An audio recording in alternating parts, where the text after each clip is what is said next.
Hello everyone.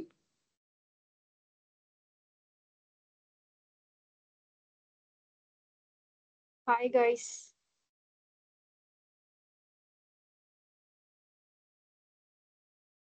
From today onwards at 4:30 you will be having Java class and followed by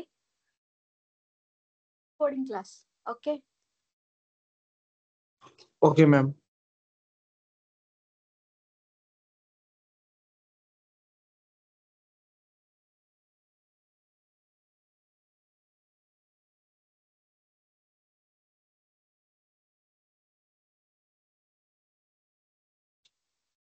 Okay. Yesterday what we spoke? We spoke about what is Java and where do we use Java,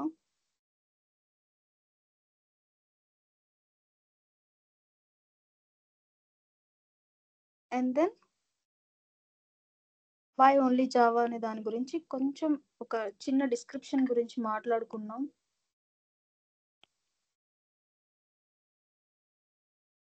so అవేంటి అంటే Java అంటే ఏంటి, జావాని మనం ఎక్కడ use చేస్తాం అనే దాని గురించి మనం నిన్న మాట్లాడుకున్నాం. అండ్ వై ఓన్లీ జావా అంటే ఇన్ జనరల్ గా దాని గురించి మాట్లాడుకున్నాం, రైట్? సో ఈ రోజు ఏంటి అంటే జావాని ఎందుకు యూజ్ చేయాలి. సో జావా అనేది platform independent language, okay. And other than that there are many features for Java. Why only Java? జావాని చూస్ చేసుకోవడానికి there are different types different features to choose Java. So let's discuss all those features. Let me enlist all the features.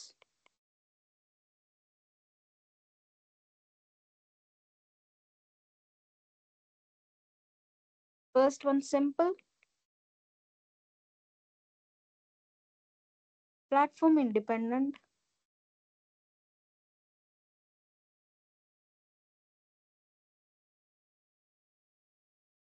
You can able to see my screen, right? Yes, ma'am. Okay, thank you. And then architectural neutral,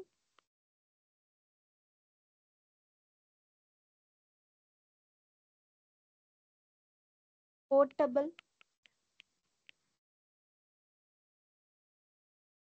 dynamic, distributed programming language,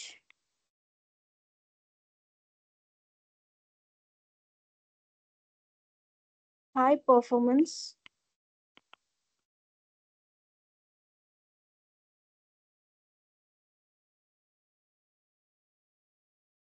highly interpreted,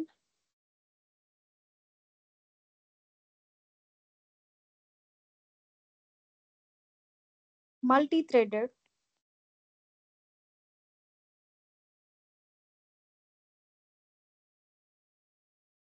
robust language, and secure language. And the last one is object oriented programming.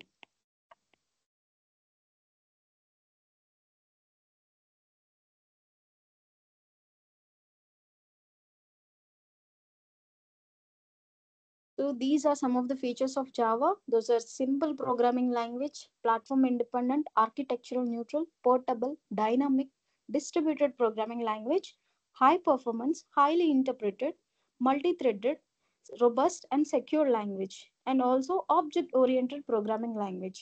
So మనం నిన్న ఏం మాట్లాడుకున్నాము అంటే simple ఎందుకు, జావాని simple అని ఎందుకు అంటాము అని చెప్పేసి దాని గురించి మాట్లాడుకున్నాం. జావాని మనం సింపుల్ ప్రోగ్రామింగ్ లాంగ్వేజ్ అని ఎందుకు అంటాం? Because of two reasons, that is generic API and bytecode.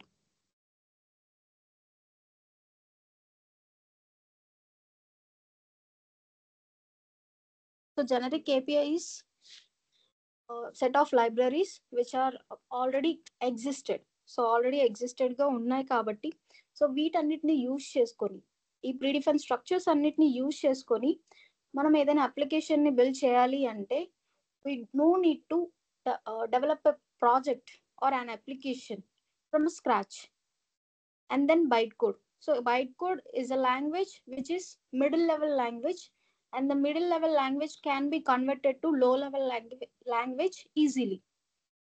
And then platform independent, so it follows a slogan like ORA, which is write once, run anywhere. So మనం ఏ operating సిస్టంలో అయినా Java byte కోడ్ని మనం run చేయొచ్చు. And then architectural neutral, because Java is neutral to each and every processor. Okay, and then portable because of platform independence and architectural neutral. So Java code can be portable, can be moved from one machine to or another machine. And then dynamic. So మనం ఈ 4 features గురించి మనం నిన్న మాట్లాడుకున్నాం. So today we will discuss, we will complete all these features of Java, and then we'll move on to next topic. Okay.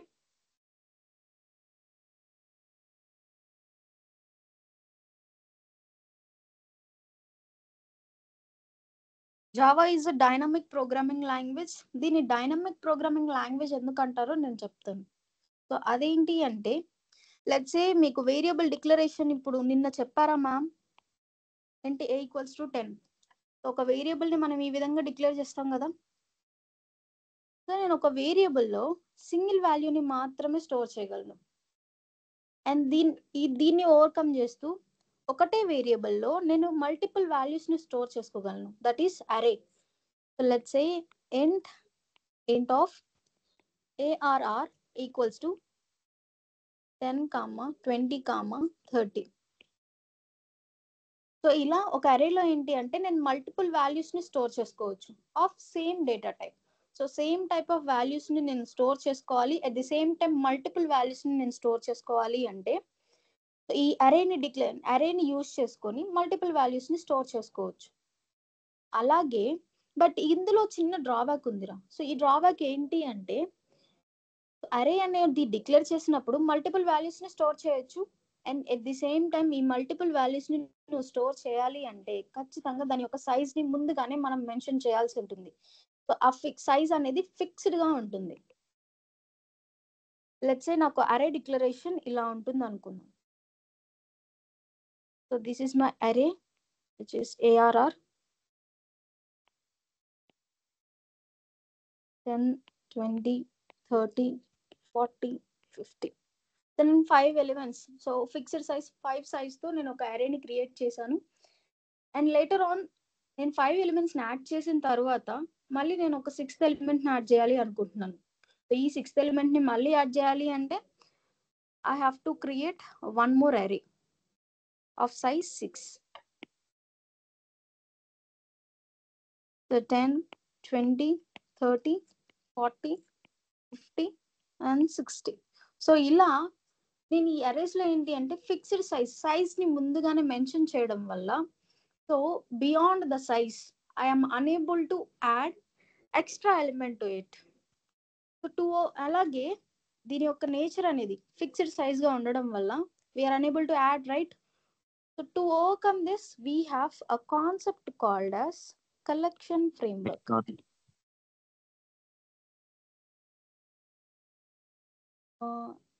ఎవరైనా మాట్లాడారా ఇప్పుడు? Vectors కూడా యూజ్ చేయొచ్చు కదా మేడం? అర్థం కాలేదు. వెక్టార్స్ అన్ని ఇవన్నీ కలెక్షన్ ఫ్రేమ్వర్క్ లోనే వస్తాయి, right? You are right. Collection framework.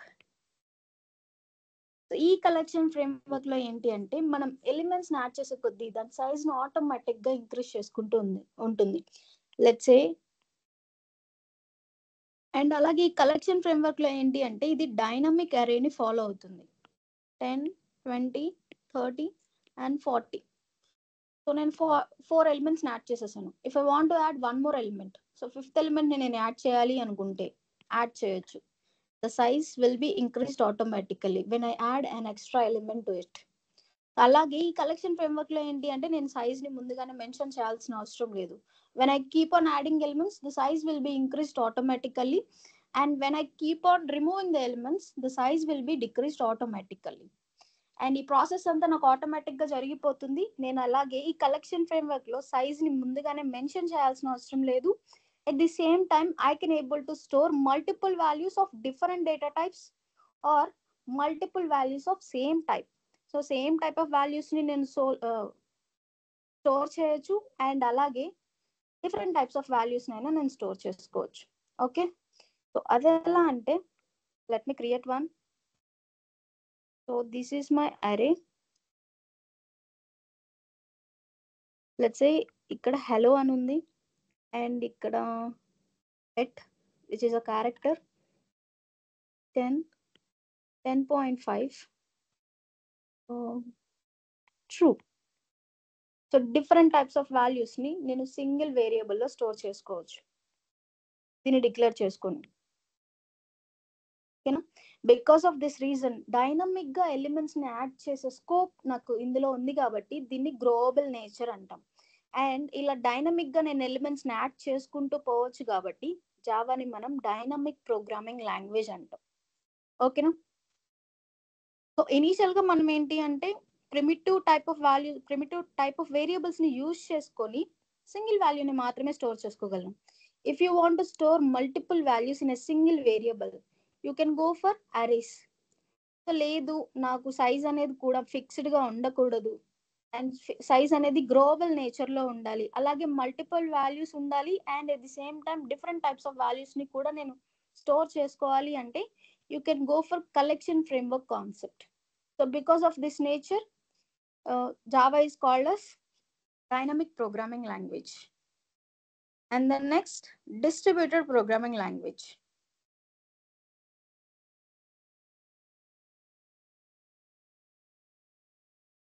It's chala simple feature mo. So Java is called as distributed programming language because by using Java we can able to develop distributed applications. So distributed applications ante enti?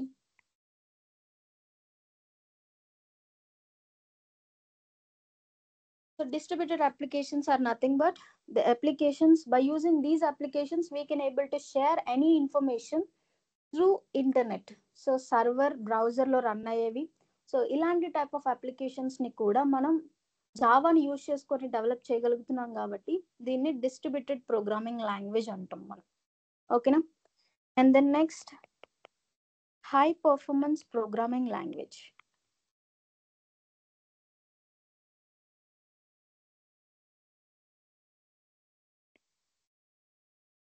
So high performance programming language అని ఎందుకు అంటాం? Because of two reasons. That is, one of them is garbage collector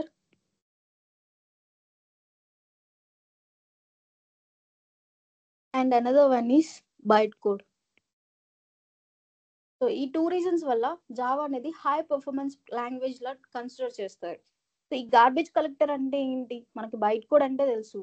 okay, and garbage collector అంటే ఏంటో ఒకసారి చూద్దాం. ఓకేనా, so garbage collector is nothing but it is a background thread which will remove the unwanted data from main memory. So main మెమరీలో ఏదైనా unwanted data ఉంటే, unnecessary data ఏదైనా find చేస్తే that will be removed automatically by this garbage collector. ఓకేనా, so నా main మెమరీలో ఏదైనా unwanted data ఉంటే దాన్ని ఆటోమేటిక్గా నేను ఎలాంటి మాన్యువల్గా మెన్షన్ చేయాల్సిన అవసరం లేకుండా ఆటోమేటిక్గా గార్బేజ్ కలెక్టర్ రిమూవ్ చేసేస్తుంది. Let's say for suppose this is my main memory. Main memory is nothing but RAM రో. సో ర్యామ్లో గుర్తుపెట్టుకోండి. అండ్ జావా ద్వారా మనం జావా ద్వారా మనం ప్రోగ్రామ్స్ని ఎగ్జిక్యూట్ చేసేటప్పుడు ఇంటర్నల్గా నాకు 2 మెమరీస్ క్రియేట్ అవుతాయి. అవేంటి అంటే stock and heap. So stock and heap అంటే ఏంటో మీకు తెలీదు, ఐ నో.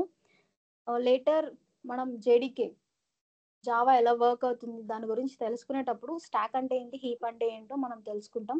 బట్ ప్రస్తుతానికి మెయిన్ మెమరీలో ఒక 2 మెమరీ స్పేసెస్ అనేవి క్రియేట్ అవుతాయని గుర్తుపెట్టుకోండి. ఓకేనా, అండ్ ఈ స్టాక్లో ఏం స్టోర్ అవుతాయి అంటే నేను క్రియేట్ చేసే వేరియబుల్స్ ఏవైతే ఉన్నాయో అవన్నీ స్టోర్ అవుతాయి. లెట్స్ సే నేను ఒక వేరియబుల్ని క్రియేట్ చేశాను,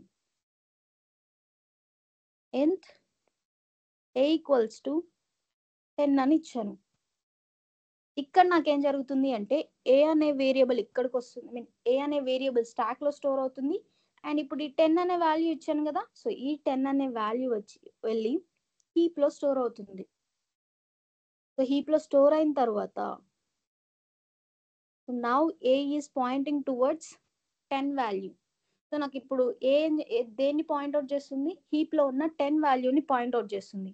అండ్ అలాగే నెక్స్ట్ ఇప్పుడు నేను ఏం చేస్తాను అంటే ఏ ఈక్వల్స్ టు 20 అని అసైన్ చేస్తాను మళ్ళీ. ఇప్పుడు ఏ అంటే నేను ప్రింట్ ఆఫ్ ఏ అంటే నాకు ఏం ప్రింట్ అవుతుంది,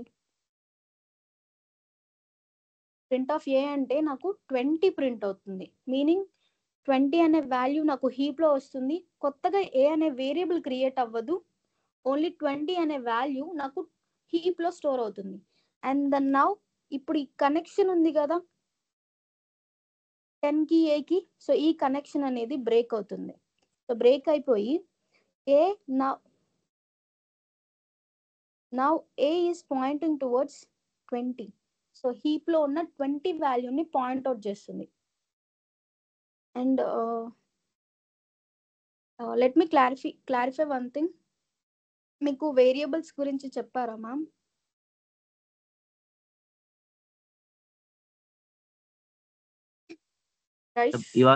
ఇవాళ చెప్తాను మేడం. బట్ ఒక వేరియబుల్ ని ఎలా డిక్లేర్ చేయాలో తెలుసు కదా? తెలుసు. ఓకే, వేరియబుల్ ని మనం ఇలా డిక్లేర్ చేస్తామా, డేటా టైప్ మెన్షన్ చేస్తాం and then variable equals to 10. So ఇలా వాల్యూని అసైన్ చేస్తాం. సో ఇలా మనం జావాలో వేరియబుల్స్ ని డిక్లేర్ చేస్తాం. ఓకేనా? అండ్ ఇప్పుడు ఈ ఇంట్ అని మెన్షన్ చేశాను కదా, సో ఇది ఇప్పుడు నాకు మెయిన్ మెమరీలో ఏం చేస్తుంది అంటే, so memory space let's say నాకు 4 GB ర్యామ్ ఉంది అనుకుందాం. సో ఈ 4 GB ర్యామ్ లో ఈ ఇంట్ అని మెన్షన్ చేయడం వల్ల ఇది 4 బైట్స్ ఆఫ్ మెమరీ స్పేస్ ని కన్జ్యూమ్ చేస్తుంది. 4 బైట్స్ ఆఫ్ మెమరీ స్పేస్ ని కన్జ్యూమ్ చేస్తుంది. అండ్ అలాగే ఇప్పుడు 20 కూడా 4 బైట్స్ ఆఫ్ మెమరీ స్పేస్ ని కన్జ్యూమ్ చేస్తుంది.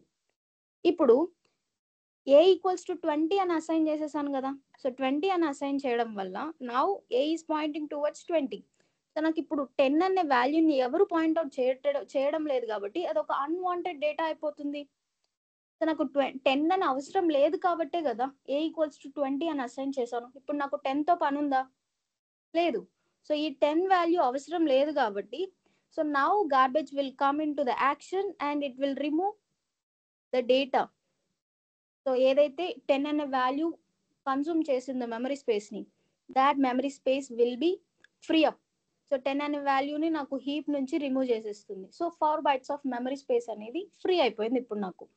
సో నాకు ఇప్పుడు ఏంటంటే దీని పర్ఫార్మెన్స్ అనేది ఎక్కడైనా మొబైల్ అవ్వనివ్వండి లేకపోతే మన ల్యాప్టాప్ అవ్వనివ్వండి, సో ఎక్కువ ర్యామ్ ని యూజ్ చేస్తే పర్ఫార్మెన్స్ అనేది డిక్రీజ్ అవుతుంది కదా, ఎనీ అప్లికేషన్ అయినా సరే, ఈవెన్ మొబైల్ అయినా సరే ఎక్కువ ర్యామ్ ని మనం యూజ్ చేస్తే అది దాని యొక్క పర్ఫార్మెన్స్ అనేది డిక్రీజ్ అవుతుంది, రైట్? సో ఒకవేళ మెమరీ స్పేస్ అనేది ర్యామ్ అనేది ఎక్కువగా ఉంటే, ఫ్రీ అప్ గా ఉంటే, సో పర్ఫార్మెన్స్ అనేది ఇంక్రీజ్ అవుతుంది. సో అలా పర్ఫార్మెన్స్ అనేది ఇంక్రీజ్ అవ్వాలి అంటే ఏదైతే అన్వాంటెడ్ డేటా ఉంటుందో అది ఆటోమేటిక్ గా మాన్యువల్ గా రిమూవ్ చేయకుండా ఆటోమేటిక్ గా రిమూవ్ అయిపోతూ ఉంటే సో పర్ఫార్మెన్స్ అనేది ఆటోమేటిక్ గా ఇంక్రీజ్ అయిపోతుంది కదా. సో గార్బేజ్ కలెక్టర్ ఇక్కడ ఏం చేస్తుంది, ఏదైతే అన్వాంటెడ్ డేటా అది ఫైండ్ అవుట్ చేస్తుందో, ఎవరు పాయింట్అవుట్ చేయకపోతే ఆ డేటాని గార్బేజ్ కలెక్టర్ రిమూవ్ చేసేస్తుంది. ఇలాగా ఆటోమేటిక్ గా ఇది మనం జరపాల్సిన అవసరం లేదు, గార్బేజ్ కలెక్టర్ ఆటోమేటిక్ గా ఇన్వోక్ అవుతుంది and that will remove all the unwanted data from the heap. ఓకేనా? And then byte code.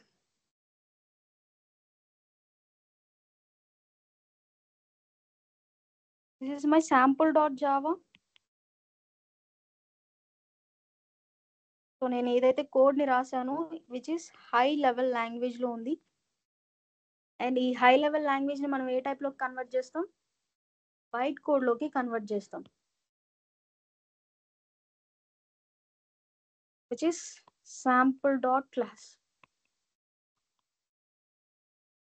So sample.class లోకి కన్వర్ట్ అయిన తర్వాత ఈ బైట్ కోడ్ ఏ లాంగ్వేజ్ లో ఉంటుంది, మిడిల్ లెవెల్ లాంగ్వేజ్ లోకి ఉంటుంది. అండ్ దెన్ ఇక్కడ నుంచి మనం ప్రోగ్రామ్ ని రన్ చేస్తే మనకి రిజల్ట్స్ వస్తాయి, రైట్? అండ్ ఈ రిజల్ట్స్ మళ్ళీ ఎందులో ఉంటాయి, హై లెవెల్ లాంగ్వేజ్ లో వస్తాయి. అండ్ ఈ ప్రాసెస్ లో చూసుకుంటే మనం ఇక్కడ చెక్ చేసుకుంటే డైరెక్ట్‌గా నేను రన్ చేస్తే హై లెవెల్ లాంగ్వేజ్ కాస్త లో లెవెల్ లాంగ్వేజ్‌లోకి కన్వర్ట్ అయ్యి, ఆ తర్వాత నాకు రిజల్ట్స్‌ని గెట్ చేస్తుంది. సో, ఇదొక కాంప్లెక్సిటీ ప్రాసెస్ అవుతుంది గదా! సో, దీనివల్ల ఏదైనా అప్లికేషన్ స్లోవర్ అవుతుంది. అదే నేను నా కోడ్‌ని నేనేదైతే హై లెవెల్ లాంగ్వేజ్‌లో రాసిన దాన్ని మిడిల్ లెవెల్ లాంగ్వేజ్‌లోకి కన్వర్ట్ చేసి, దాన్ని తర్వాత రన్ చేసి రిజల్ట్స్‌ని గెట్ చేస్తే, సో, ఇక్కడ టైమ్ కాంప్లెక్సిటీ అనేది తగ్గుతుంది. అండ్ అలాగే నా అప్లికేషన్ యొక్క పెర్ఫార్మన్స్ అనేది ఇంక్రీజ్ అవుతుంది. సో, ఏ అప్లికేషన్ అయినా రన్ అవ్వాలి అంటే జావాలో బైట్ కోడ్ మాత్రమే గావాలి. శాంపుల్ డాట్ జావా ఈ డాట్ జావా ఎక్స్‌టెన్షన్‌తో సేవ్ అయిన సోర్స్ కోడ్ అనేది అవసరం లేదిక్కడ. బైట్ కోడ్ ఉంటే చాలు. సో, ఈ బైట్ కోడ్ ఏ లాంగ్వేజ్‌లో ఉంది? మిడిల్ లెవెల్ లాంగ్వేజ్‌లో ఉంది. సో, ఒక మీడియేటర్‌లో ఉండి రిజల్ట్స్‌ని గెట్ చేసేలా చేస్తుంది గదా! లో లెవెల్ లాంగ్వేజ్‌లోకి కన్వర్ట్ చేసి మళ్ళీ మనకి హై లెవెల్ లాంగ్వేజ్‌లో రిజల్ట్స్‌ని ఇస్తుంది గదా! సో, ఇదొక టైమ్ కాంప్లెక్సిటీని తగ్గించే ప్రాసెస్. సో, ఈ ప్రాసెస్ వల్ల ఏంటి? మనకు అప్లికేషన్ యొక్క పెర్ఫార్మన్స్ అనేది ఇంక్రీజ్ అవుతుందన్నమాట.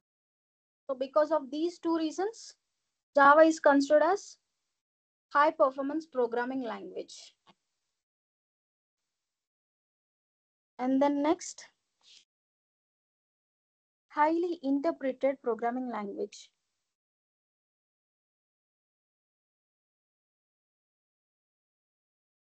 Highly interpreted programming language. So highly interpreted programming language అని ఎందుకు అంటాం? What do you all mean by interpretation?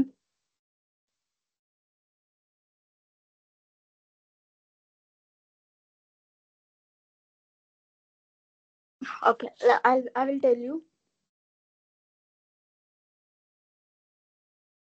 This is my bytecode. Bytecode. And ఈ బైట్ కోడ్లో ప్రతి ఒక్క లైన్ ఉంటుంది.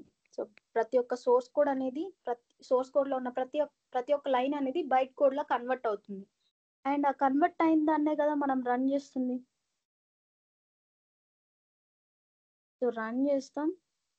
రన్ చేసిన తర్వాత మనకి రిజల్ట్స్ వస్తాయి.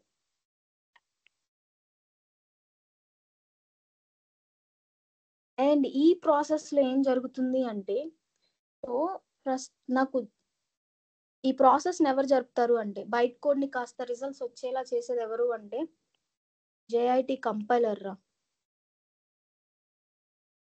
జేఐటీ compiler which is just in time compiler.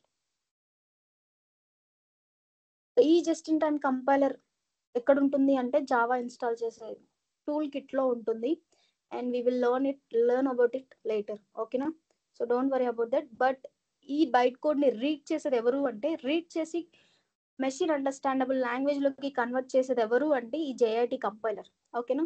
So ఈ జేఐటీ కంపైలర్ యాక్చువల్ ఇంటర్నల్గా ఏం చేస్తుంది అంటే, సో ఈ ఫేజ్లో సో ఫస్ట్ లైన్ ఉంది కదా, సో నాకు ఫస్ట్ లైన్ ఉంది కదా, జేఐటీ కంపైలర్ ఏం చేస్తుంది అంటే ఫస్ట్ లైన్ని రీడ్ చేస్తుంది. సో రీడ్ చేసిన తర్వాత, సో మిడిల్ లెవెల్ లాంగ్వేజ్లో ఉంది కదా first language, so first line, so దాన్ని కాస్త మెషిన్ అండర్స్టాండబుల్ లాంగ్వేజ్లోకి కన్వర్ట్ చేస్తుంది. దట్ ఈస్ బైనరీ లాంగ్వేజ్లోకి కన్వర్ట్ చేసేస్తుంది. సో ఈ బైనరీ లాంగ్వేజ్లోకి కన్వర్ట్ అయిన తర్వాత అవుట్పుట్ని గెట్ చేస్తుంది. ప్రాసెస్ చేసి ఒక రిజల్ట్ని ఇస్తుంది. అండ్ ఆ రిజల్ట్ వచ్చిన తర్వాత, సో ఆ రిజల్ట్ అనేది ఎందులోకి మారుస్తుంది అంటే హై లెవెల్ లాంగ్వేజ్లోకి కన్వర్ట్ చేసి ఇస్తుంది. సో ఈ ప్రాసెస్ అంతా లైన్ టు లైన్ చేసుకుంటూ వెళ్తుంది కాబట్టి దీన్ని ఇంటర్ప్రిటెడ్ ప్రోగ్రామింగ్ లాంగ్వేజ్ అంటాం. So each and every line read చేసిన తర్వాత మాత్రమే నెక్స్ట్ లైన్కి మూవ్ అవుతుంది. ఫస్ట్ లైన్ని రీడ్ చేసింది. సో రీడ్ చేసిన తర్వాత అది కన్వర్ట్ చేసి మెషిన్ అండర్స్టాండబుల్ లాంగ్వేజ్లోకి కన్వర్ట్ చేసి రిజల్ట్స్ని గెట్ చేసిన తర్వాత ఆ డేటాని కూడా రిజల్ట్స్ని కూడా మళ్ళీ హై లెవెల్ లాంగ్వేజ్లోకి కన్వర్ట్ చేసి యూజర్కి ఇచ్చి ఆ తర్వాత నెక్స్ట్ లైన్ని రీడ్ చేస్తుంది. నెక్స్ట్ లైన్ని మళ్ళీ రీడ్ చేసి కన్వర్ట్ చేసి రిజల్ట్స్ని గెట్ చేసి అండ్ దెన్ హై లెవెల్ లాంగ్వేజ్లోకి కన్వర్ట్ చేసేస్తుంది. సో ఇదే process line to line execute చేసుకుంటూ పోతుంది కాబట్టి జావాని మనం హైలీ ఇంటర్ప్రిటెడ్ ప్రోగ్రామింగ్ లాంగ్వేజ్ అంటాం. అండ్ ఈ ఫేజ్ని ఏమంటాము అంటే ఇంటర్ప్రిటేషన్ ఫేజ్ అంటాం. సో ఈ లైన్ ఏమంటాం, ఇంటర్ప్రిటేషన్ ఫేజ్ అంటాం. సో ఈ ఇంటర్ప్రిటేషన్ ఫేజ్ లో ఎవరు ఏం చేస్తారు అంటే, JIT compiler will read entire lines of the code and converts them into machine understandable language and get the results, and those results will be converted to high level language which is human understandable language. So ఇలా convert చేస్తూ interpretation జరుపుతుంది కాబట్టి జావాని మనం highly interpreted programming language అంటాం. ఓకేనా?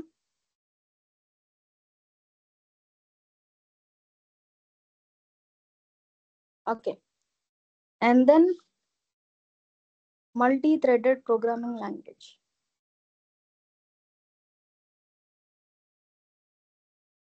Multi-threaded programming language. So దీన్ని మనం మల్టీ-థ్రెడెడ్ ప్రోగ్రామింగ్ లాంగ్వేజ్ అంటే ఎందుకు అంటాము అంటే, ఫస్ట్ మనకి థ్రెడ్ అంటే ఏంటో తెలియాలి. So thread is the sub unit of processor.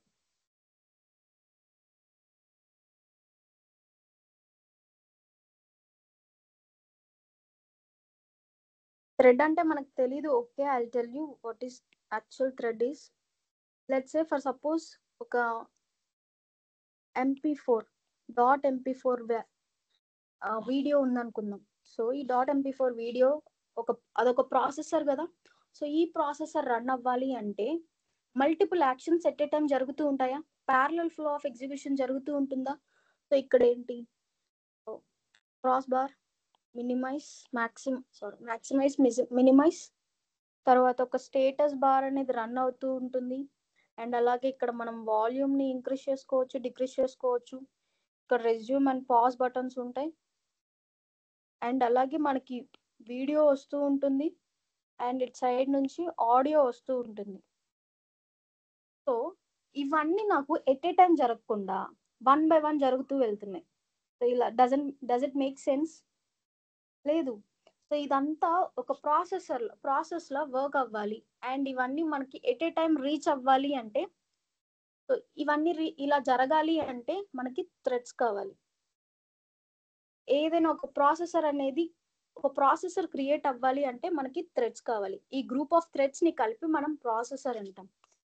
And అలాగే మనకి జావా రన్ అవ్వాలి అంటే, మన జావా ప్రోగ్రామ్ అనేది ఎగ్జిక్యూట్ చేయాలి అంటే ఇంటర్నల్ గా మనకి మెయిన్లీ 2 థ్రెడ్స్ అనేవి ఇన్వాల్వ్ అయి ఉంటాయిరా. 2 థ్రెడ్స్ ఆర్ ఇన్వాల్వ్. సో నువ్వు ఆ థ్రెడ్స్ ని క్రియేట్ చేయకపో, బట్ నువ్వు ఒక ప్రోగ్రామ్ ని జావాలో రాసిన ఒక ప్రోగ్రామ్ కానీ నువ్వు రాసిన కోడ్ ఎగ్జిక్యూట్ అవ్వాలి అంటే జావాలో ఖచ్చితంగా 2 థ్రెడ్స్ అనేవి ఇన్వాల్వ్ అయి ఉంటాయి. అవేంటి అంటే, the first one is foreground thread,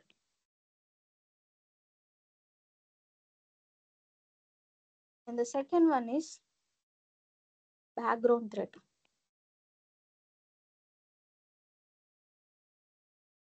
so ఈ 2 థ్రెడ్స్ అనేవి ఎగ్జిక్యూట్ అవుతూ ఉంటాయి. సో ఈ 2 థ్రెడ్స్ ఏమేం చేస్తాయి, ఫోర్గ్రౌండ్ థ్రెడ్ ఏం చేస్తుంది, బ్యాక్గ్రౌండ్ థ్రెడ్ ఏం చేస్తుందో ఒకసారి చెప్తాను చూడండి.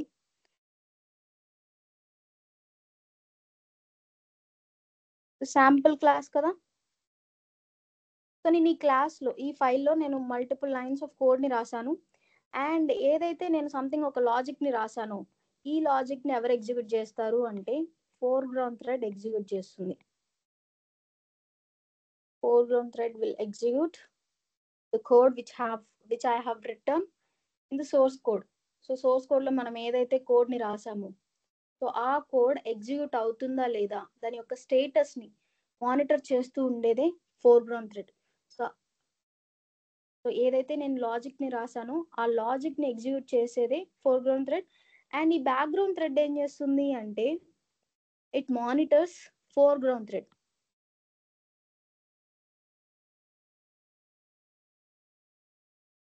సో బ్యాక్గ్రౌండ్ థ్రెడ్ ఏం చేస్తుంది అంటే ఫోర్గ్రౌండ్ థ్రెడ్ వర్క్ అవుతుందా లేదా దాని యొక్క స్టేటస్ ని మానిటర్ చేస్తూ ఉంటుంది ఎవ్రీ టైం. సో ఇంటర్నల్ గా నాకు ఏదైనా జావా ప్రోగ్రామ్ ఎగ్జిక్యూట్ అవ్వాలి అంటే ఈ 2 థ్రెడ్స్ మెయిన్ గా ఇన్వాల్వ్ అయి ఉంటాయి.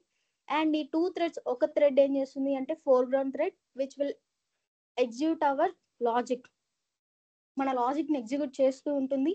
అండ్ ఈ బ్యాక్గ్రౌండ్ థ్రెడ్ ఏం చేస్తుంది అంటే ఫోర్గ్రౌండ్ థ్రెడ్ యొక్క స్టేటస్ ని మానిటర్ చేస్తూ ఉంటుంది. Whether the foreground thread is under the CPU control or not అని చెప్పేసి చెక్ చేసుకుంటూ ఉంటుంది. అండ్ బ్యాక్గ్రౌండ్ థ్రెడ్ కి ఇంకొక చిన్న ఎగ్జాంపుల్ ఏంటి అంటే గార్బేజ్ కలెక్టర్. సో ఈ గార్బేజ్ కలెక్టర్ ఒక బ్యాక్గ్రౌండ్ థ్రెడ్ లో వర్క్ అవుతుంది. సో దీన్ని మనం ఏం పిలవాల్సిన అవసరం లేదు మాన్యువల్ గా. ఇది ఆటోమేటిక్ గా ఇన్వోక్ అవుతుంది, దాని పని అది చేసుకుంటూ వెళ్ళిపోతుంది. దాని టాస్క్ ఎప్పుడైతే అసైన్ అవుతుందో ఆటోమేటిక్ గా దాని యొక్క టాస్క్ ని కంప్లీట్ చేసేసి మళ్ళీ డెడ్ అయిపోతుంది. సో ఇలా బ్యాక్గ్రౌండ్ థ్రెడ్ అనేది వర్క్ అవుతుంది. అండ్ ఈ థ్రెడ్స్ వల్ల మల్టీ థ్రెడ్డింగ్ వల్ల మనకు వచ్చే అడ్వాంటేజ్ ఏంటి అంటే, లెట్స్ సే ఫర్ సపోజ్ నేను ఎడిషన్ పర్ఫామ్ చేయాలి అనుకుంటున్నాను అండ్ అలాగే సబ్ట్రాక్షన్ ని పర్ఫామ్ చేయాలి అనుకుంటున్నాను. సో ఈ టూ ఆపరేషన్స్ ని నేను ఎట్ ఏ టైం పర్ఫామ్ చేయాలి అనుకుంటున్నాను. సో ఇవి రెండు కంప్యూటర్ ద్వారా ఎట్ ఏ టైం పర్ఫామ్ చేయించాలి అంటే I have to go for threads. So ఈ థ్రెడ్స్ వల్ల ఏంటి అంటే parallel flow of execution. So multiple tasks ని మనం ఎట్ ఏ టైం పర్ఫామ్ చేయొచ్చు. సో ఎలాంటి ప్రాబ్లం లేకుండా with in the time we can able to complete all the operations or all the tasks by using threads. So threads ni use chesi you can able to perform all the operations or all the tasks at a time. So ila parallel flow of execution నీకు జరగాలి అంటే you can go for threads. So ఇలాంటివి కూడా మనం Java ద్వారా చేయగలుగుతున్నాం కాబట్టి జావాని మనం మల్టీ థ్రెడెడ్ ప్రోగ్రామింగ్ లాంగ్వేజ్ అంటాం. ఓకేనా? And then next robust. So Java is a robust programming language. What is the meaning of robust? In general గా చెప్పాలి అంటే robust meaning strong అని అర్థం. Let me tell you one normal example. So let's say for suppose ఒక person ఉన్నారు. So ఆ పర్సన్కి ఒక చిన్న ప్రాబ్లం వచ్చింది. సో ఈ పర్సన్ ని మనం స్ట్రాంగ్ అని ఎప్పుడు అంటాం? He has 2 options for this problem. So ఈ ప్రాబ్లంకి 2 ఆప్షన్స్ ఉంటాయి. withstand with the problem and solve it. Solve చేయడం ఒకటి అండ్ ఎస్కేప్ ఫ్రమ్ ఇట్. ఆ ప్రాబ్లం నుంచి ఎస్కేప్ అవ్వడం. సో సాల్వ్ చేస్తే వాళ్ళని స్ట్రాంగ్ అంటామా, ఎస్కేప్ అయితే స్ట్రాంగ్ అంటామా? We can say that. So solve చేస్తేనే వాళ్ళని స్ట్రాంగ్ పర్సన్ అంటాం, రైట్? అలాగే నాకు జావాలో కూడా కొన్ని ఎక్సెప్షన్స్ వస్తాయి, ఇంటరప్ట్ చేస్తూ ఉంటాయి నా ప్రోగ్రామ్. నేను ప్రోగ్రామ్ ఎగ్జిక్యూట్ చేస్తూ ఉంటాను, బట్ కొన్ని సార్లు ఏంటంటే అన్డిఫైన్డ్ ప్రాబ్లమ్స్ కూడా వస్తాయి. సో అలాంటి అన్డిఫైన్డ్ ప్రాబ్లమ్స్ వచ్చినా సరే జావా ద్వారా మనం సాల్వ్ చేయగలుగుతాం. That's why Java is called as robust programming, strong language అంటాం. సో అలాంటి సినారియో ఏంటో నేను ఒక చిన్న ఎగ్జాంపుల్ ద్వారా చూపిస్తాను, చూడండి. సో లెట్స్ సే నేను ఒక 2 వేరియబుల్స్ తీసుకున్నాను. int a equals to 10 and then int b equals to 5. And తర్వాత ఏం చేస్తున్నాను అంటే సి అనే వేరియబుల్ ని తీసుకుంటున్నాను. int c equals to a plus b చేస్తున్నా. సో a ప్లస్ b చేస్తే నాకు రిజల్ట్స్ ఏమొస్తాయి? సో రిజల్ట్ ఏమొస్తుంది అంటే 15 అని వస్తుంది. లేదు, నేను ఇక్కడ a ప్లస్ b చేయడం లేదు, a బై b చేస్తున్నా. a బై b చేస్తే నాకేమొస్తుంది? 2 అని వస్తుంది answer, right?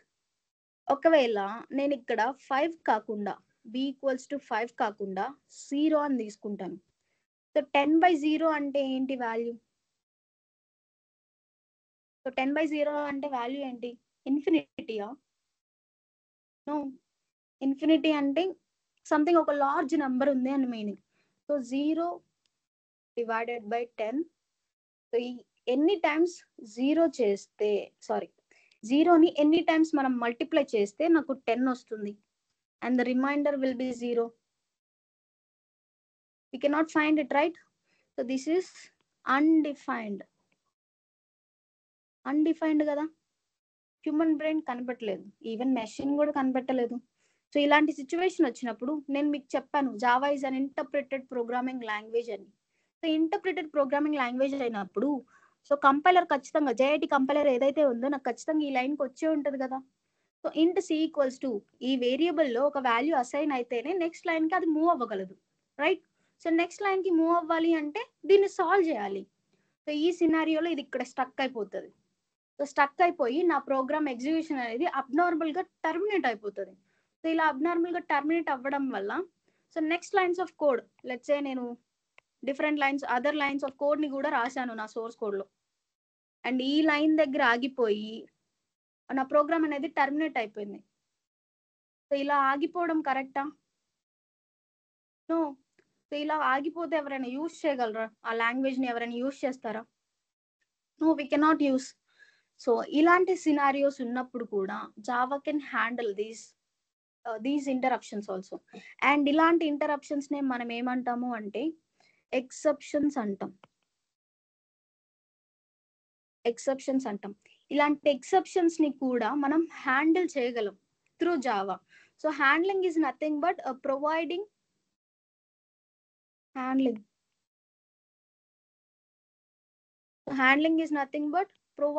an alternate code to the exceptions.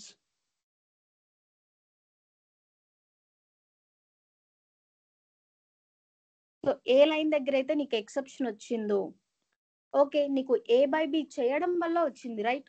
So నువ్వు ఏ బై బి చెయ్యకు, ఏ ప్లస్ బి చెయ్యి అని చెప్పేసి నేను ఒక ఆల్టర్నేట్ కోడ్ ని ప్రొవైడ్ చేస్తాను అనమాట. సో ఇలాంటి ఆల్టర్నేట్ కోడ్స్ ని ప్రొవైడ్ చేయడానికి మనకి జావాలో ఏమున్నాయంటే 5 కీవర్డ్స్ ఉన్నాయిరా. అవేంటి అంటే try, catch, finally, throw and throws. So ఈ 5 కీవర్డ్స్ ని యూజ్ చేసుకొని మనం ఇలాంటి టైప్ ఆఫ్ ఎక్సెప్షన్స్ వచ్చినప్పుడు, జనరలీ ఈ టైప్ ఆఫ్ ఎక్సెప్షన్స్ ఎప్పుడు వస్తాయి? సో కంపైలర్ సాల్వ్ చేయకుండా నెక్స్ట్ లైన్ కి మూవ్ అవ్వలేని పరిస్థితి వచ్చినప్పుడు ఇలాంటి వాటిని ఎక్సెప్షన్స్ అంటాం. అండ్ ఇలాంటి సిచ్యువేషన్స్ వచ్చినప్పుడు కూడా కంపైలర్ నువ్వు స్టక్ అవ్వకుండా నెక్స్ట్ లైన్స్ ఆఫ్ కోడ్ కి మూవ్ అవ్వాలి అంటే దాన్ని సాల్వ్ చేయాలి. సో ఇలాంటి సాల్వ్ చేయడానికి మనం హ్యాండిల్ చేయగలం, meaning we can able to provide an alternate code for this. So ఇలాంటి ఆల్టర్నేట్ కోడ్ ని ప్రొవైడ్ చేయడం వల్ల ఓకే ఇది కాకపోతే ఇది జరగచ్చు, జరిగితే ప్రాబ్లం లేదు. So next lines of code ని కూడా అది ఎగ్జిక్యూట్ చేసుకుంటూ వెళ్తుంది. So because of this reason Java is considered as robust programming language. అర్థమైందా ఎందుకు robust ప్రోగ్రామింగ్ లాంగ్వేజ్ అంటాము? By using Java we can able to handle all the interruptions or exceptions through these 5 keywords. So that's why Java is considered as a robust programming language. And then next, secured programming language. Secured programming language. This secured programming language and enduku antam. Let me tell you one example. Let's say for suppose this is my WhatsApp. WhatsApp name user1. And ఇక్కడ నేను ఈ WhatsApp ద్వారా ఏంటి అంటే మా ఫ్రెండ్కి ఒక చిన్న మెసేజ్ని పంపించాలనుకుంటున్నాను. So let's say he is user2. So నేను ఇక్కడ హాయ్ అని పాస్ చేశాను, హాయ్ అనే మెసేజ్ని పంపించాను. అండ్ ఈ హాయ్ అనే మెసేజ్ ఎక్కడికి వెళ్తుంది? ఫస్ట్ సర్వర్కి రీచ్ అవుతుంది. అండ్ ఆ సర్వర్ నుంచి నా ఫ్రెండ్ ఎవరైతే user2 ఉన్నారో వాళ్ళకి రీచ్ అవుతుంది, రైట్? సో ఇక్కడ నుంచి user1 నుంచి నేను ఏదైతే డేటాని పంపించానో ఆ డేటా డైరెక్ట్గా నేను ఎలా అయితే పంపించానో అలాగే సర్వర్కి రీచ్ అయితే ఈ can able to monitor my data. So నేను ఏదైతే ఇన్ఫర్మేషన్ని పంపించానో ఆ ఇన్ఫర్మేషన్ని వాడు గ్రాప్ చేయగలడు and he can able to monitor that. So అలా మిస్యూజ్ చేసే ఛాన్సెస్ ఉన్నాయి, రైట్? హ్యాక్ చేసే ఛాన్సెస్ ఉన్నాయి. సో అలా కాకుండా సో నాకు ఎప్పుడైతే user1 నుంచి నేను డేటాని ట్రాన్స్ఫర్ చేశానో, సో డేటాని ట్రాన్స్ఫర్ చేసిన తర్వాత సర్వర్కి రీచ్ అయ్యే టైంలో నా డేటా అనేది నేను ఎప్పుడైతే హాయ్ అని ఇచ్చానో దాన్ని ఎన్క్రిప్టెడ్ ఫార్మాట్లోకి కన్వర్ట్ చేసిన తర్వాత సర్వర్కి రీచ్ చేస్తుంది. So encrypted format meaning data అనేది నేను ఇప్పుడు హాయ్ అని ఇచ్చాను కదా, లెట్స్ సే డిఫరెంట్ సింబల్స్తో అరేంజ్ అయిపోయి ఎంబెడ్ అయిపోయి డేటా అనేది సర్వర్కి రీచ్ అవుతుంది. సో ఇలా డిఫరెంట్గా రీచ్ అవుతుంది. సో దీన్ని మనం ఏమంటాము అంటే సైఫర్ టెక్స్ట్ అంటాం. సో user1 నుంచి సర్వర్కి రీచ్ అయ్యేలోపు నా డేటా అనేది యాజ్ ఇట్ ఈస్గా సర్వర్కి రీచ్ అవ్వకుండా సైఫర్ టెక్స్ట్ ఫార్మాట్లోకి కన్వర్ట్ అవ్వడాన్ని ఎన్క్రిప్టెడ్ ఫార్మాట్ అంటాం. ఈ ప్రాసెస్ని ఏమంటామంటే ఎన్క్రిప్షన్ ప్రాసెస్ అంటాం. అండ్ సర్వర్కి రీచ్ అయిన తర్వాత he is unable to find this value and mean ఆ వాల్యూ ఏది అనేది వాడు ఫైండ్ అవుట్ చేయలేరు అనమాట సర్వర్ అనేవాళ్ళు. సో తరువాత మళ్ళీ సర్వర్ నుంచి ఎవరైతే పర్సన్ ఉన్నారో నేను వాళ్ళకి రీచ్ అవ్వాలి కదా నా డేటా అనేది. సో అక్కడికి రీచ్ అయ్యేటప్పుడు మళ్ళీ డేటా అనేది యాజ్ ఇట్ ఈస్ గా సైఫర్ టెక్స్ట్ ఫార్మాట్ లో యూజర్ 2 కి రీచ్ అవ్వదు. అండ్ ఈ ప్రాసెస్ లో ఏంటంటే రీచ్ అయ్యే ప్రాసెస్ లో నా డేటా అనేది డిక్రిప్ట్ అయిపోతుంది. దాన్ని డిక్రిప్టెడ్ ఫార్మాట్ లోకి కన్వర్ట్ అయిపోతుంది. So decrypted format is nothing but as it is గా ఏదైతే ఫార్మాట్ లో ఉందో హై లెవెల్ లాంగ్వేజ్ లో ఉందో సేమ్ మళ్ళీ హై లెవెల్ లాంగ్వేజ్ లోకి కన్వర్ట్ అవ్వడాన్ని డిక్రిప్టెడ్ ఫార్మాట్ అంటాం. అండ్ ఈ ప్రాసెస్ ని డిక్రిప్షన్ ప్రాసెస్ అంటాం. అండ్ సైఫర్ టెక్స్ట్ కాస్త డిక్రిప్టెడ్ ఫార్మాట్ లోకి కన్వర్ట్ అయిపోయి మళ్ళీ హాయ్ అని రీచ్ అవుతుంది. సో ఇలా నాకు డేటా అనేది ఎన్క్రిప్టెడ్ ఫార్మాట్ లో సర్వర్ కి రీచ్ అయిపోయి అండ్ సర్వర్ నుంచి మళ్ళీ యూజర్ 2 కి డిక్రిప్టెడ్ ఫార్మాట్ లోకి ఏదైతే హై లెవెల్ లాంగ్వేజ్ లో నేను పంపించానో అదే లాంగ్వేజ్ లో మళ్ళీ వాళ్ళకి రీచ్ అవుతుంది.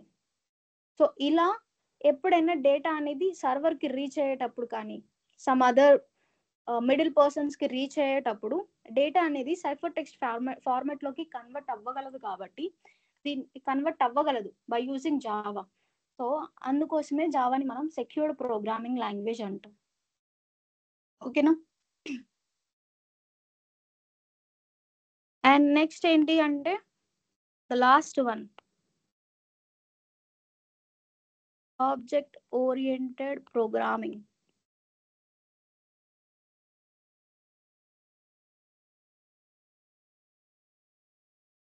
Object oriented programming language. So ఎందుకు ఆబ్జెక్ట్ ఓరియంటెడ్ ప్రోగ్రామింగ్ లాంగ్వేజ్? ఏ లాంగ్వేజ్ అయినా any language which can satisfy all the OOP principles that can be called as object oriented programming language అంటాం. సో ఏ language అయినా సరే oops principles అని కొన్ని ఉంటాయిరా, ఒక 4 major principles ఉంటాయి. అండ్ ఆ 4 మేజర్ ప్రిన్సిపల్స్ ని ఏ లాంగ్వేజ్ అయినా సాటిస్ఫై చేయగలిగితే దానిని మనం ఆబ్జెక్ట్ ఓరియంటెడ్ ప్రోగ్రామింగ్ లాంగ్వేజ్ అంటాం. And all those OOPS principles are mostly 4 major principles. Those are inheritance, encapsulation,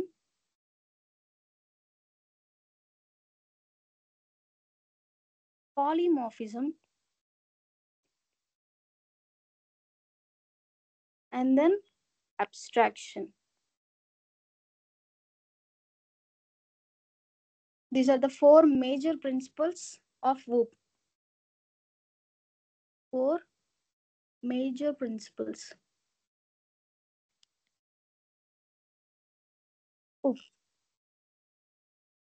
so ఈ మేజర్ 4 ప్రిన్సిపల్స్ ని సాటిస్ఫై చేయగలిగితే ఏ లాంగ్వేజ్ అయినా సో దాన్ని మనం ఆబ్జెక్ట్ ఓరియంటెడ్ ప్రోగ్రామింగ్ లాంగ్వేజ్ అంటాం. And by using this by using Java we can able to satisfy all these features, all these principles. ఓకేనా. And ఇంకొకటి ఏంటి అంటే దీని ఆబ్జెక్ట్ ఓరియంటెడ్ ప్రోగ్రామింగ్ లాంగ్వేజ్ అనడానికి ఇంకొక రీజన్ ఉంది. అదేంటి అంటే ఇన్ జనరల్ గా మనం జావాతో డీల్ చేయాలి అంటే everything should be embedded with classes and objects రా. సో క్లాసెస్ అంటే ఆబ్జెక్ట్స్ అంటే ఏంటో నేను చెప్తాను later. But classes and objects ద్వారా మాత్రమే మనం ఈ ఊప్స్ ప్రిన్సిపల్స్ అన్నిటిని సాటిస్ఫై చేయగలం. అండ్ అలాగే మన క్లాస్కి మనం ఏదైతే యూజర్ డిఫైన్ క్లాస్ ఒకటి క్రియేట్ చేస్తామో ఆ క్లాసెస్ అన్నిటికీ ఆటోమేటిక్గా నాకు ఆబ్జెక్ట్ అనేది క్రియేట్ అయిపోతుంది. ఎలా క్రియేట్ అవుతుంది అంటే because of the reason super class for all the classes in Java is java.lang.object. So ఈ ఆబ్జెక్ట్ క్లాస్ ఉండడం వల్ల మనం ఎప్పుడైనా ఎక్స్ప్లిసిట్ గా ఒక క్లాస్ కి ఆబ్జెక్ట్ ని క్రియేట్ చేయకపోతే so that can be created automatically by this object class for hour respective class. Explicit గా మనం క్రియేట్ చేయకపోతే ఆటోమేటిక్ గా ఇంప్లిసిట్ గా జరిగిపోతుంది. Because of these two reasons, Java is considered as object-oriented programming language. So ఏంటి అవి? First OOPS principles 4 major ప్రిన్సిపల్స్ని satisfy చేయగలుగుతుంది కాబట్టి దీనిని మనం ఆబ్జెక్ట్ ఓరియంటెడ్ ప్రోగ్రామింగ్ లాంగ్వేజ్ అంటాం. అండ్ అలాగే everything we deal with classes and objects in Java. And అలాగే object will be created automatically when we do not create an object for our respective class explicit గా మనం create చేయకపోతే automatic గా java.lang.class automatic గా మనకి object ని create చేసి పెడుతుంది. దట్స్ ఆల్ మా. So these are the features of Java. These are the main features of Java. Let me revise all the features one by one. Simple programming language because of two reasons: generic API and bytecode, and then platform independent. It can run on any any operating system, and then architectural neutral. Java is neutral to each and every processor, and then portable because of platform independence and architectural neutral. Java bytecode is portable. And then dynamic because of the concept called as collection framework. As our student said, vector is one of the examples. So dynamic because of collection framework, Java is considered as dynamic programming language. In this collection framework, we are going to add more elements for how many do we want. So ఎన్ని elements అయినా మనం add చేసే కొద్దీ దాని సైజ్ని increase చేసుకుంటూ వెళ్తుంది. And అలాగే size అనేది డిక్రీజ్ అవుతుంది ఆటోమేటిక్గా when we keep on removing the elements. And then distributed programming language. We can able to create distributed applications by using Java. That's why it is considered as distributed programming language. So ఈ distributed applications అంటే ఏంటి? We can share any information from system to system or person to person. So those applications can be called as distributed applications. And then high performance programming language because of two reasons, that is garbage collector and bytecode. So garbage collector will remove all the unwanted or unnecessary data from our main memory, and it will free up all the space which is unwanted data occupied by. And then a bytecode, which is a middle level language. So middle level language can be converted to low level language. So it will be a low complex process. And then highly interpreted language because of JIT compiler, which will read entire lines of the code, which will read entire lines of the code and convert them into middle level language to low level language, which is machine understandable language, and get the results. And the results will be converted to high level language. And then multi-threaded programming language because of two threads. Those are foreground thread and background thread. So in Java, every program will be executed because of these two threads. And those two threads are foreground thread and background thread. Foreground thread will execute our code, which is logic, and background thread will monitor foreground thread. And then robust language, we can able to handle all the exceptions or interruptions which are occurred during the execution process. So those can be handled because of by using try, catch, finally, throws. So ఈ 5 keywords ని use చేసుకొని మనం handle చేయగలుగుతున్నాం కాబట్టి ఇలాంటి interruptions అన్నిటిని. So that's why Java is called as robust programming language. And then secured. So data అనేది నాకు సర్వర్కి రీచ్ అయ్యేటప్పుడు ఎన్క్రిప్టెడ్ ఫార్మాట్ లోకి కన్వర్ట్ అయ్యి రీచ్ అవుతుంది కాబట్టి, and that text cipher text can not be accessed or monitored by some other middle persons, which will be safe and secure. And then object oriented programming language, which because of two reasons, that any language which satisfies all the OOP principles, that can be considered as object oriented programming language. Those principles are inheritance, encapsulation, polymorphism, and abstraction. So these are the 4 major principles which can be considered as object oriented programming language. And also In Java, we used to deal with all classes and objects only, and the object will be created automatically whenever we do not create an object explicitly. Okay, so these are the features of Java, ma. Anyone have doubts till now? Can anyone respond, ma?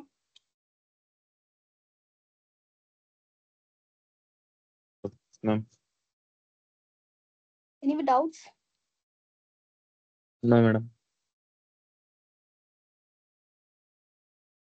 Sai Prashanth, good evening. 4:35కి పెట్టారు కదా, Good నేను evening. చూడలేదు. Okay, madam.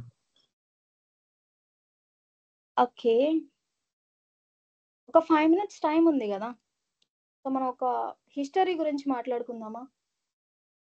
Java history, Java ఎలా వచ్చింది, Okay, madam. Okay, madam. లేకపోతే ఏం చేసేద్దామా? మీ ఇష్టం. నా ఇష్టం కాదు, నువ్వు నేర్చుకోవా? Okay, I tell you within 5 minutes it will complete. History of Java ఒకసారి జస్ట్ ఇన్ జనరల్ గా చెప్తాను, వినండి. సో 1991 జనవరిలో ఏంటంటే, there is a person who is James Gosling. So James Gosling and his friends, so వాళ్ళు ఏమనుకున్నారు అంటే ఒక ఎలక్ట్రానిక్ డివైస్ ని కనిపెడదాం అనుకున్నారు. సో ఎందుకు అంటే one of his friends like Mike Sheridan, he wants to focus on his business development. So for that purpose, they want to develop an electronic device which can be controlled from remote area. So remote area నుంచి control చేయగలిగే ఒక device ని కనిపెడదాం అనుకున్నారు. And to develop this language, to develop this device, they have chosen C language. So C language ని చూస్ చేసుకున్నారు, and C language ని చూస్ చేసుకొని develop చేయడం స్టార్ట్ చేశారు. So while developing this device, they have faced many issues. Like you all know that C language is a system dependent language. So system to system vary ఉంటుంది కదా. So దీనివల్ల ఏంటంటే వాళ్ళు control చేయాలనుకున్నది ఎక్కడి నుంచి, రిమోట్ కంట్రోల్, అంటే remote area నుంచి కంట్రోల్ చేయాలనుకుంటున్నారు డివైస్ ని. బట్ సిస్టమ్ డిపెండెంట్ లాంగ్వేజ్ అవ్వడం వల్ల they are unable to develop this device.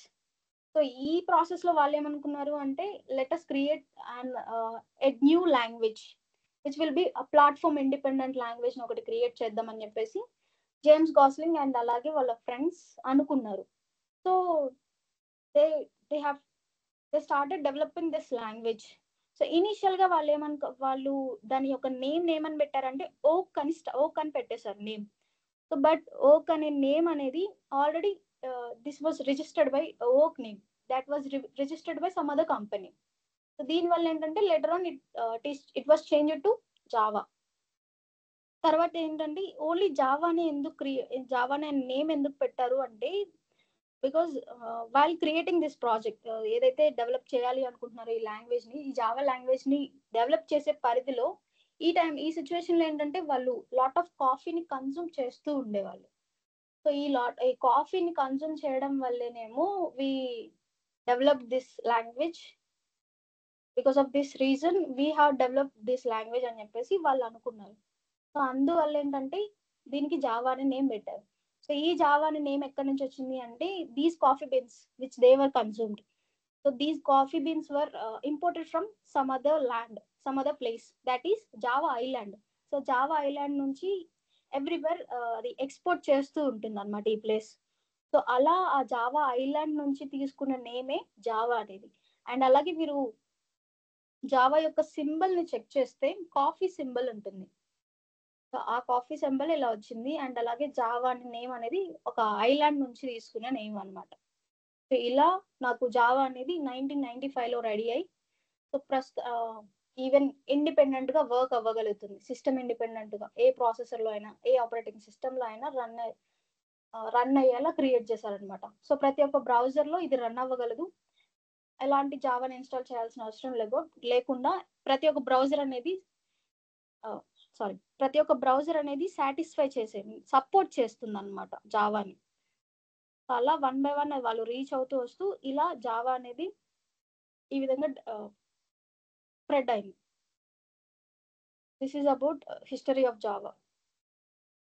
So దీని గురించి పెద్ద మ్యాటర్ ఏమి ఉండదు, Just that's it, Ra. Okay, till now, do you have any doubts? If there are no doubts, we can end this session for core Java.